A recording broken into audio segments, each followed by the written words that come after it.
About 2 weeks before Hurricane Katrina devastated New Orleans, a friend of mine, an artist, came up from Chicago to do some business in Los Angeles. And while he was out there, he drove up to Ojai to visit me at my studio. I took him out down the coast to one of my favorite beaches, which is about 10 miles north of Malibu. And you have to walk down a cliff to get down to it. It's usually pretty deserted. Anyways, his name's Michael Smokus. He found this big piece of driftwood. It wasn't driftwood, this was like petrified wood. It was solid. The thing must have weighed easily 60 pounds. And it was quite large. And brown and heavy, but not wet.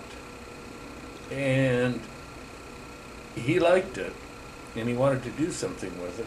So he hauled it up the cliff, which was no easy task, to my car, loaded it in my car, took it to my studio, dropped it there, and said, save it for me.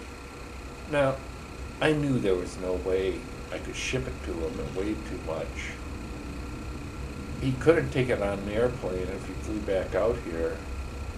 He wouldn't drive from Chicago to LA, and up to Ojai just to pick this thing up.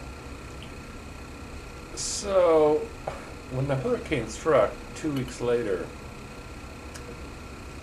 I decided to do something with it. So it struck me as a face with a long nose and two eyes.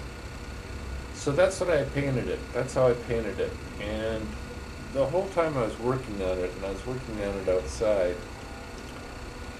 the news was just constantly filled with news of Katrina and its aftermath and all these pathetic people without homes.